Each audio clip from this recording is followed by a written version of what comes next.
બોલો સ્વામિનારાયણ ભગવાનની જય, ઘનશ્યામ મહારાજની જય. ભક્તો, ફરીને આજે આપણે એક નવો વિડીયો લઈને આવી ગયા છે. આપણી આ ચેનલમાં તમારા બધાનું સ્વાગત છે. અને જે હરે ભક્તો આ ચેનલમાં નવા હોય તે આ ચેનલને સબસ્ક્રાઈબ કરી દેજો. આજનો આપણો વિડીયો છે વચનામૃતનો. ગઢડા મધ્યનું આપણે 12મા વચનામૃતની કથા કરવાની છે. તો આ કથા તમે પૂરેપૂરી સાંભળજો. અને જે હરિભક્તોને ઘરે ભગવાનની મૂર્તિ હોય અને એમને જો ભગવાનના વાઘા ખરીદવા હોય તો એ હરિભક્તો અમારી પાસેથી ઓનલાઈન વાઘા મગાવી શકે છે. અમારો મોબાઈલ નંબર છે 63 54 45 14 82. આ નંબરમાં ફોન કરીને વધારે માહિતી લઈ શકે છે. હવે આપણે કથાનો આરંભ કરીએ. વચનામૃત 12મું ગઢડા મધ્યનું. સંવંત 1878ના શ્રાવણ વદી છઠના દિવસે સ્વામી શ્રી સહજાનંદજી મહારાજ શ્રી ગઢડા મધ્ય દાદા ખાચરના દરબારમાં આથમણે બારણે ઓરડાની ઓસરીએ શ્રી વાસુદેવ નારાયણના મંદિરને આગળ બિરાજમાન હતા અને સર્વે શ્વેત વસ્ત્ર ધારણ કર્યા હતા ને પોતાના મુખારવિંદની આગળ પરમહંસ તથા દેશ દેશના હરિભક્તોની સભા ભરાઈને બેઠી હતી.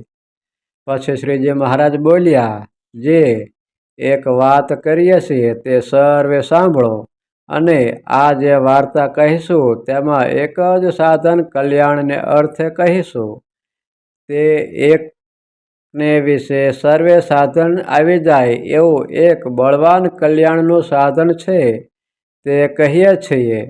જે દેહને વિશે જે જીવ છે તે એમ જાણે છે જે કામ ક્રોધાદિક ભૂંડી પ્રકૃતિઓ છે તે મારા જીવ સાથે જડાણી છે.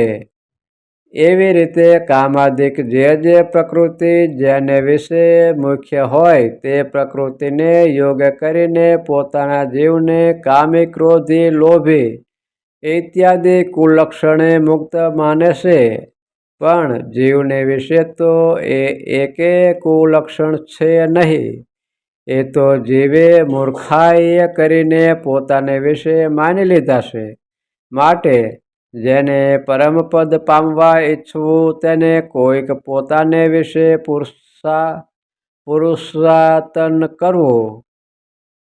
પણ છેક નારદ થઈને બેસવું નહીં અને એમ વિચાર કરવો જે જેમ આ દેહમાં 4 અંતઃકરણ છે, 10 ઇન્દ્રિયો છે, 5 પ્રાણ છે, તેમ હું જીવાત્મા છું એ પણ આ દેહને વિશે છું.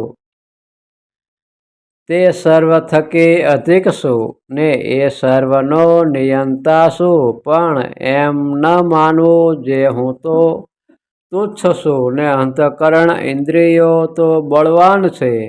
જેમ કોઈક રાજા હોય ને તે બુદ્ધિહીન હોય, પછી એના ઘરના મનુષ્ય હોય તે પણ તેનું વચન માને છે. પછી એ વાર્તાની જેમ જ્યારે ગામના મનુષ્યને ખબર પડે ત્યારે ગામમાં પણ કોઈ હુકમ માને નહીં. પછી દેશના મનુષ્યએ વાત સાંભળે ત્યારે દેશના મનુષ્ય પણ કોઈ એનો હુકમ માને નહીં. પછી તે રાજા ગ્લાનિ પામીને અસમર્થ થઈને બેસી રહે અને કોઈ ઉપર હુકમ ચલાવે નહીં. તેમ રાજાને ઠેકાણે જીવશે અને ઘરના મનુષ્યને ઠેકાણે અંતઃકરણ છે ને ગામના અને દેશના મનુષ્યને ઠેકાણે ઇન્દ્રિયો છે. જે જ્યારે એ જીવ નારદ થઈને બેસે ને પછી અંતઃકરણ ઉપર હુકમ કરીને પરમેશ્વર સન્મુખ રાખવાને ઈચ્છે ત્યારે અંતઃકરણ એનું કહ્યું કરે નહીં અને ઇન્દ્રિયોને વશ રાખવા ઈચ્છે તો ઇન્દ્રિયો પણ વશ રહે નહીં. પછી એ જીવ કાયાનગરને વિશે રાજા છે તો પણ તે રાંકની જે પેઠે ઓશિયાળો થઈ રહે છે. અને જ્યારે રાજા નારદ થાય ત્યારે તેના નારદને વિશે મનુષ્ય હોય તે સાંઢ થઈને બેસે છે ને રાજાનું લેશ માત્ર ચાલવા દે નહીં. તેમ આ જીવના કાયાનગરને વિશે પણ જે કામાદિક રાજા નથી તે રાજા થઈને બેસે છે અને એ જીવનું લેશ માત્ર ચાલવા દેતા નથી. માટે જેને કલ્યાણને ઈચ્છવું તેને એવું નારદપણું રાખવું નહીં, ને જે પ્રકારે પોતાના ઇન્દ્રિયો ને અંતઃકરણ તે સર્વે પોતાના હુકમમાં વર્તે એવો ઉપાય કરવો. જેમ રાજા હોય તે રાજનીતિના ગ્રંથ ભણીને પોતાના રાજ્યમાં પોતાનો હુકમ ચલાવે, પણ રૈયતનો દબાવ્યો દબાય નહીં. અને જો રાજનીતિ ન જાણતો હોય તો તે વસ્તી હુકમ ન માને, તેને મારવા જ માંડે. પછી પોતાનો દેશ હોય તે ઉજ્જડ થઈ જાય, અને કાં તો કોઈ હુકમ જ માને નહીં, તેણે કરીને પોતે દુખ્યો થકો વર્તે. એવી રીતે રાજનીતિ જાણ્યા વિના બે વાતે બગાડ થાય છે. તેમ જીવ પણ જો રાજનીતિને જાણ્યા વિના કાયાનગરમાં હુકમ કરવા જાય તો એમાંથી સુખ થાય નહીં. પછી મુક્તાનંદ સ્વામીએ શ્રીજી મહારાજને પૂછ્યું, જે કલ્યાણને ઈચ્છે તેને કેમ રાજનીતિ ભણવી?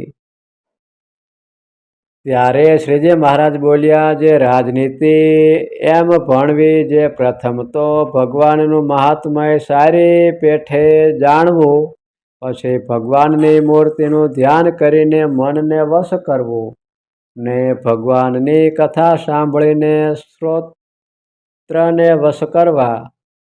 પણ ગ્રામ્ય વાર્તા હોય તે સાંભળવા દેવી નહીં. તેમજ ત્વચા તે ભગવાનને, ભગવાનના જન તેનો જ સ્પર્શ કરવો, અને નેત્ર તે પરમેશ્વરને, તેના દાસ તેનું જ દર્શન કરે. અને જે રસના તે અખંડ ભગવદ્ ગુણોને જ ગાય, ને ભગવાનનો પ્રસાદ હોય તેનો જ સ્વાદ લે. અને નાસિકા તે ભગવાનના પ્રસાદી જે પુષ્પાદિક તેનો જ સુગંધ લે. પણ કુમાર્ગે કોઈ ઇન્દ્રિયને ચાલવા દે નહીં. એવી રીતે વર્તે તેનો દેહરૂપી નગરને વિશે હુકમ કોઈ ફેરવે નહીં. અને એવી રીતે પુરુષ પ્રયત્નને યુક્ત જે વર્તે ને નારદપણાનો સારી પેઠે ત્યાગ કરે, એ જ કલ્યાણને માર્ગે ચાલ્યો. તેને સ્વભાવ જીત્યાનો અતિશય મોટો ઉપાય છે. અને એ પુરુષ પ્રયત્નરૂપ જે ઉપાય છે તેને સાવધાન થઈને કરે તો જેટલા કલ્યાણને અર્થે સાધન છે તે સર્વે પુરુષ પ્રયત્નરૂપી સાધનને વિશે આવે છે. માટે પુરુષ પ્રયત્ન છે તે જ કલ્યાણને અર્થે સર્વે સાધન